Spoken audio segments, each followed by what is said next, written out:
우리가 많이 읽었는데요. 그중에 18장 39절에서 40절을 배경으로 좀 말씀을 나누고자 합니다. 결로라는 제목으로 하나님 말씀 나누도록 하겠습니다. 고작 부임한 지 3개월밖에 되지 않았는데 저는 이제 손이 안으로 굽는다, 팔이 안으로 굽는다고 이제 중등부 친구들이랑 하우학교 아이들만 보면 그렇게 예쁠 수가 없어요. 그리고 이제 눈이 반짝입니다. 이것들이 인사를 잘하나 못하나. 왜냐하면 여러분 제가 생각할 때 제가 강조하는 건 하나밖에 없어요. 인사 잘해라. 인사는 기본 중에 기본이기 때문입니다. 여러분 아시다시피 지난 날을 보시면 대체로 인사를 누구나 잘했기 때문에 인사를 잘하는 것이 당연한 것이고 인사를 하지 않으면 욕을 먹는 시대였습니다. 요즘 어떻죠? 대체로 인사를 많이 하지 않는 시대 속에 살아가고 있죠. 그래서 제가 아이들에게 강조하는 건 인사를 아무리 잘해도 메리트가 없던 시대에서 지금 인사 하나 잘해도 굉장히 큰 이득을 볼 수 있으니 어른들을 보면 인사를 해라라고 강조하고 있는 것입니다. 중요한 것은 무엇이냐면요, 아이들이 좀 과하게 인사할지라도 여러분 놀라지 마시고, 왜냐하면 제가 이제 인사는 경추가 아니라 척추로 하는 거라고 얘기하거든요. 그래서 여러분들 척추로 인사할 때 과하다 하지 마시고 격려해 주시고 좀 간식도 챙겨 주시고 하시면 감사하겠습니다. 그리고 혹여나 인사 안 하는 친구가 있으면 저한테 제보해 주시면 제가 치리하도록 하겠습니다. 여러분, 제가 왜 말씀드리냐면 우리 영혼에도 만약에 뼈가 있다면 우린 하나님 앞에 어떤 자세로 서야 할까요? 우리의 경추로 그냥 이렇게 인사를 간단하게 하는 것이 아니라 우리의 척추를 접어서 십자가 앞에서 겸손하게 임해야 하는 것은 아닐까라는 생각을 아침부터 하게 되었는데 동의하십니까? 더 나아가서 척추를 접는 것을 넘어 그 위대하시고 어미하신 십자가 앞에서 우리의 배를 땅에 깔아서 경배하고도 남을 만큼 그분의 십자가의 위대하심을 여러분 인정하십니까? 그 십자가가 다시 한번 우리의 눈물샘을 터뜨리는 우리의 감정이 회복되는 시간 되시기를 주님의 이름으로 축원을 드립니다. 저는 이틀 전 월요일 날 6살짜리 큰딸 아이와 에버랜드를 다녀왔어요.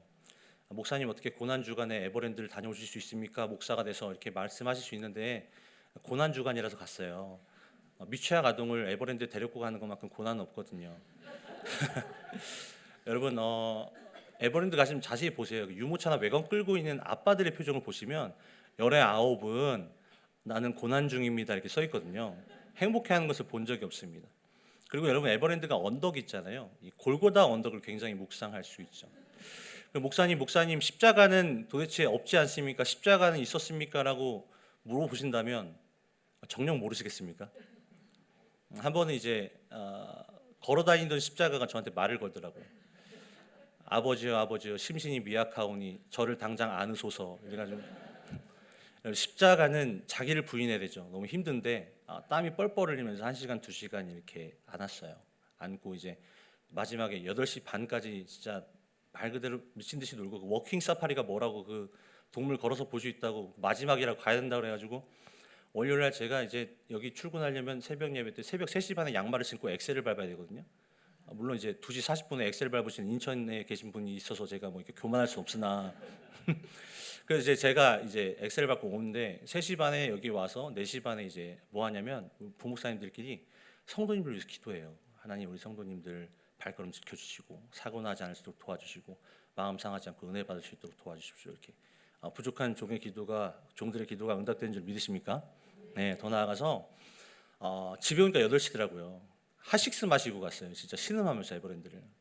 너무 힘들고 버거웠지만 그런 가운데서도 제가 든 생각이 뭐냐면 딸의 행복한 모습을 보면서 한 번쯤 더 올 수 있겠다라는 생각과 동시에 제 안에 자꾸 이 수요일 날 설교 본문을 계속해서 묵상하는 가운데 낯설고 오묘한 생각이 드는 거예요. 그게 무엇이냐면 내 딸은 사랑을 받을 자격이 있지. 왜냐하면 내가 아내와 물론 주님께 주셨지만 낳았고 내가 키웠고 육아를 2년 했으니까요. 또 너무 예쁜 짓을 많이 하는데 나는 과연 하나님께 예쁜 짓을 했는가? 나는 과연 하나님께 사랑받을 자격이 있었던가? 그런데 저는 고작 하루 그냥 핫식스 먹고 하루 헌신한 것밖에 없는데 예수는 저희 영혼을 허락하셨잖아요. 아멘이십니까? 영혼을 구원의 길로 인도하셨잖아요. 내가 과연 그것을 받을 자격이 있는가라는 물음이 딸을 향하는 끊임없는 사랑을 베푸는 저의 모습을 보면서 오버랩되면서 굉장히 묘한 생각을 하게 되었다는 것입니다. 우리는 아시다시피 예수의 사랑을 받을 만한 존재가 전혀 아니었죠. 그것을 인정하는 것이 감정의 회복의 첫 번째 열쇠인 줄로 믿습니다. 그래서 고난주간은 그것을 기념하는 것이죠. 사랑하는 성도 여러분, 우리가 오늘 주목해야 될 인물은 바라바입니다. 바라바. 성경은 그를 밀란을 일으키고 살인까지 저지른 자라고 말하는데 어떤 학자들의 의견을 보니까 저도 동감을 하는데 바라바가 로마의 압제에 맞서서 이렇게 막 밀란을 일으킨 건 아니라고 생각해요. 왜냐하면 두 가지 이유가 있는데 첫 번째 빌라도는 로마의 눈치를 굉장히 많이 봤죠. 근데 로마의 눈치를 굉장히 많이 본 빌라도가 바라바를 풀어준다는 건 굉장히 정치적 입지에 위험을 가하게 되는 거죠. 두 번째로 빌라도는 사실 예수를 풀어주기 위해서 유대인들에게 끔찍한 사람을 제공했어야만 했잖아요. 근데 만약에 바라바가 로마의 압제에 대항해서 로마에게 대적했던 사람이라면 유대인에게 굉장히 호감이 있는 인물이었겠죠. 그러면 빌라도의 계산 가운데 예수를 풀어주는 게 아니라 당연히 바라바를 풀어줄 것을 생각했기 때문에 바라바를 예수의 대신 대체자로 내세운 것 자체가 넌센스라는 거예요. 이해되시죠? 그래서 결과론적으로 어떻게 됩니까? 바라바는 아마도 유대 종교 지도자들의 어떤 기득권의 횡포에 혹은 마음에 들지 않는 부분에 있어서 밀란을 일으키고 과격하게 살해를 저질렀다는 것이죠. 근데 중요한 것은 무엇이냐면 바라바는 자신이 풀어낼 줄 꿈에라도 생각을 했을까요? 자신은 끔찍한 죄를 저질렀기 때문에 조만간 감옥에서 평생 썩거나 아니면 십자가에서 두드려 맞거나 죽거나 이렇게 생각을 했을 텐데 갑자기 해방됐다는 거예요. 이게 말이 안 됩니다. 물론 성경에서 패션 오브 크라이스트처럼 바라바가 막 머리도 안 감고 막 이빨 하도 안 닦아서 치석 끼고 눈 한쪽 막 멀어가지고 막 이렇게 있는 게 아니에요. 이 극적인 어떤 대조를 위해서. 그리고 예수와 바라바가 마주쳤다는 것도 성경에 근거하지 않습니다. 나와 있지 않아요. 근데 중요한 건 예수의 이름은 분명히 들었을 거예요. 왜? 갑자기 나는 죽을 줄 알고 죽음을 기다리고 있고 고난을 기다리고 있는데 갑자기 나를 풀어주겠다는 거예요. 도대체 무슨 일이야? 라고 물어볼 수 있잖아요. 그런데 예수가 너 대신 잡혀갔단다. 예수가 너 대신 죽을 거란다라고 이야기를 듣고 바라는 분명히 끔찍한 충격에 휩싸였을 거예요. 이게 무슨 의도가 있는 것은 아닌가? 혹은 행복한 충격에 휩싸일 수도 있죠. 내가 구원받는다고. 와, 자유가 있는 거야? 행복하다. 하면서 때로는 미칠 듯이 울었을지도 모르겠어요. 근데 여러분 그거 아십니까? 바라바와 우리들의 공통점이 있을까요? 있죠. 끔찍한 죄인이죠. 차이점은요? 여러분 성경의 그 어떤 구절을 봐도 바라바가 구원받았다는 것은 나와 있지 않습니다. 길어야 70이요 강건하면 80까지 사는 인생 가운데 바라바가 예를 들어서 한 30, 40대에 풀려났다면 그래도 고작 3, 40년 자유의 몸으로 사는 건데 저와 여러분은 어떻게 됐습니까? 영원히 구원을 받았습니다. 그렇다면 여러분 바라바가 누려야 할 충격보다 우리가 누려야 할 충격이 훨씬 더 커야 하지 않겠습니까? 동의하십니까?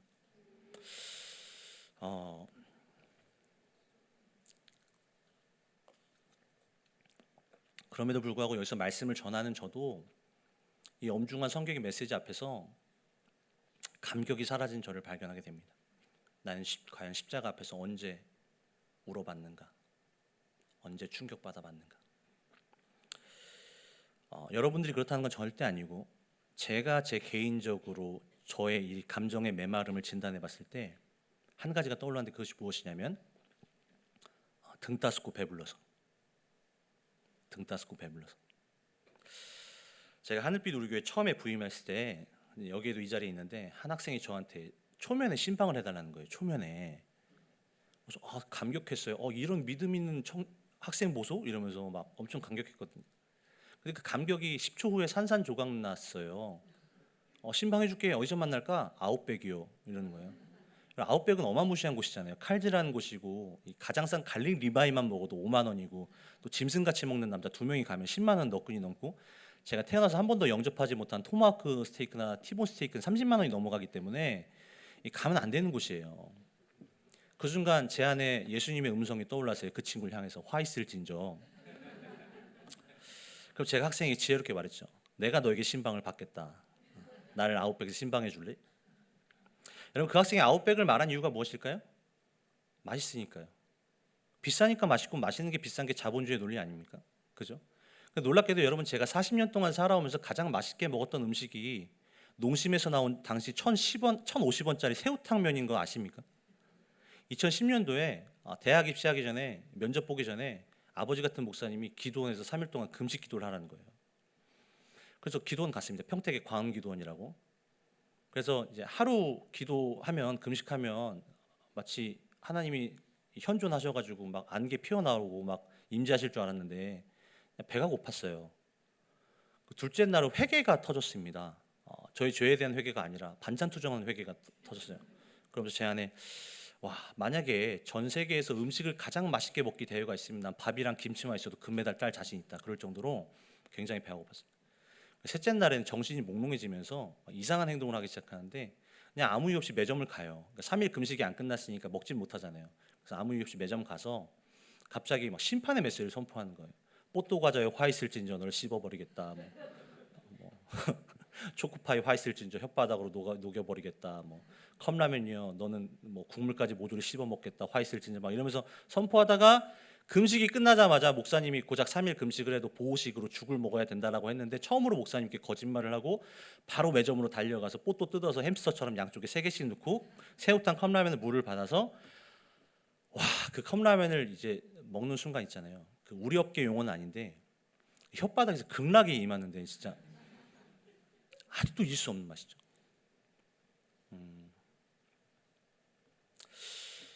여러분 제가 왜 고작 그 당시 2010년도 1,050원짜리 새우탕에 감격했을까요?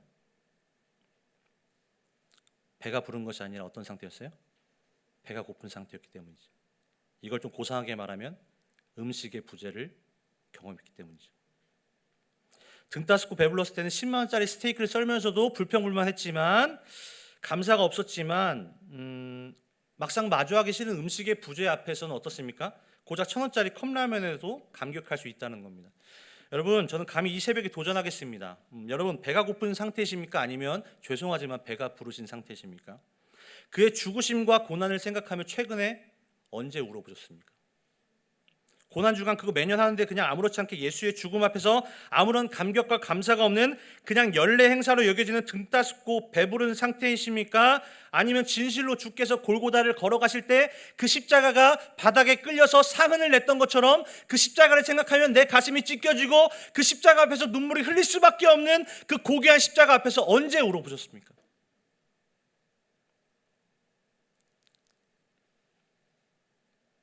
우리에게 아무런 간격이 없다면 우린 예수 그리스도의 살아계심과 그 실제만 생각할 줄 알지 예수의 부재에 대해서는 생각하지 못했다는 것입니다. 어떻게 하면 그러면 우리가 감격을 회복할 수 있을까요? 따라해볼까요? 예수의 부재를 생각하자. 예수의 부재가 뭡니까? 지옥입니다.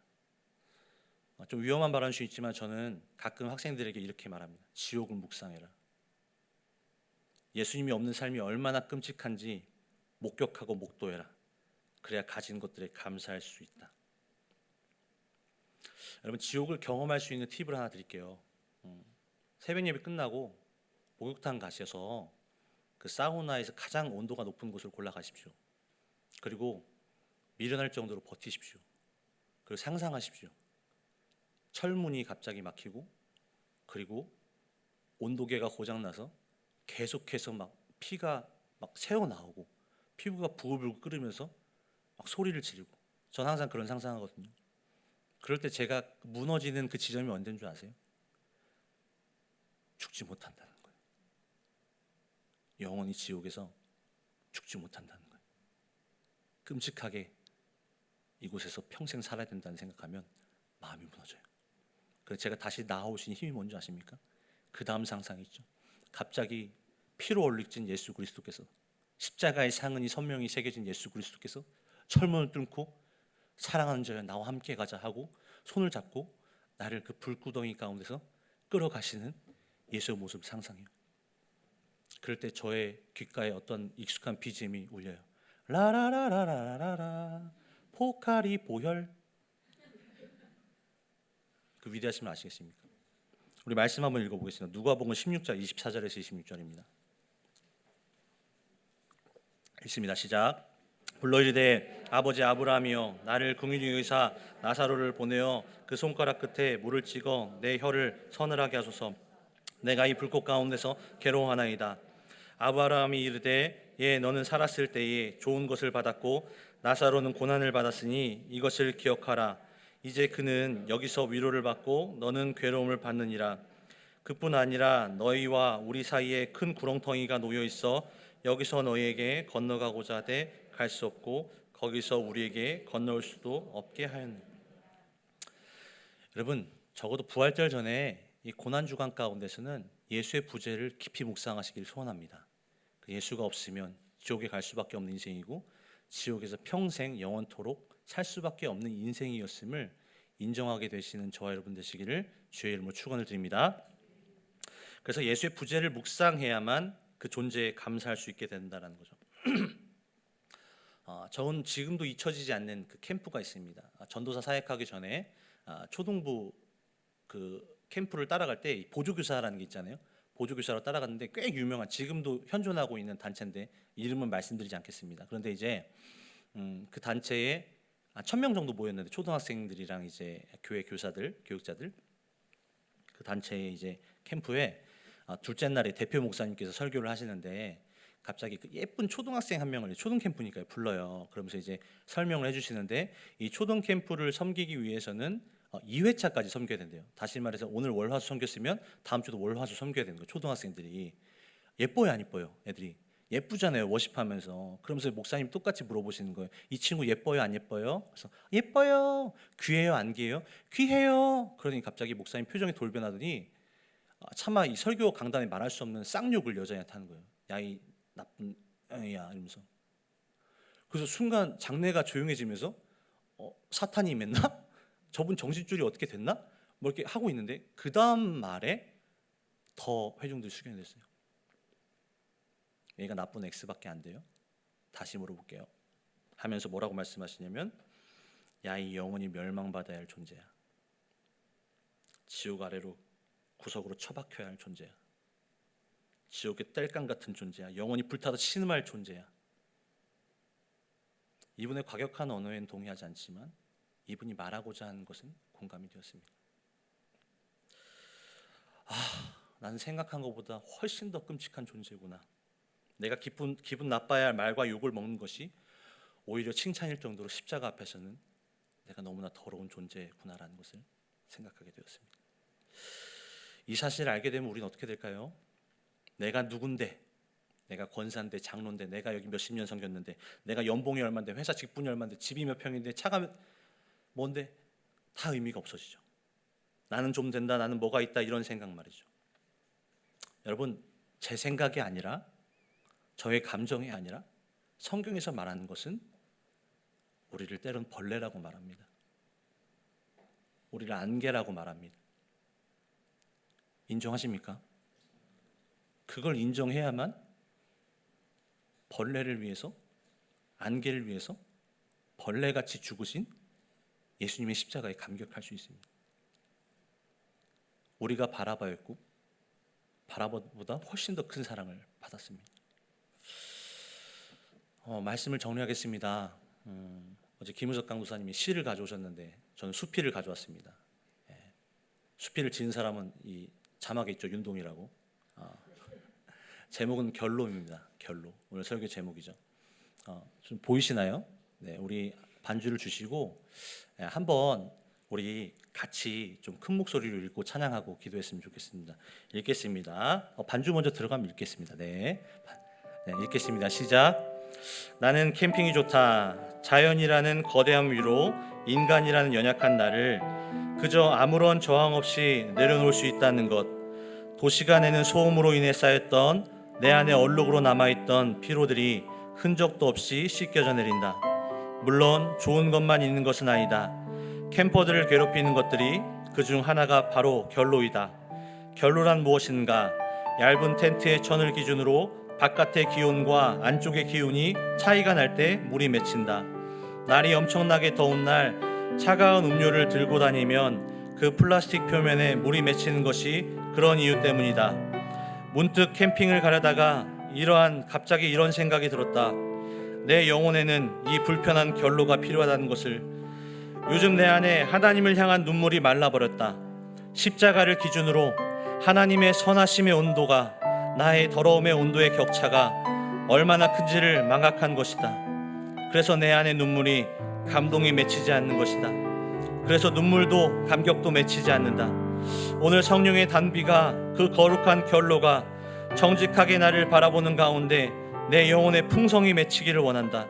그리고 무엇보다 편안함이란 제습기가 내 삶에서 사라지길 소원한다.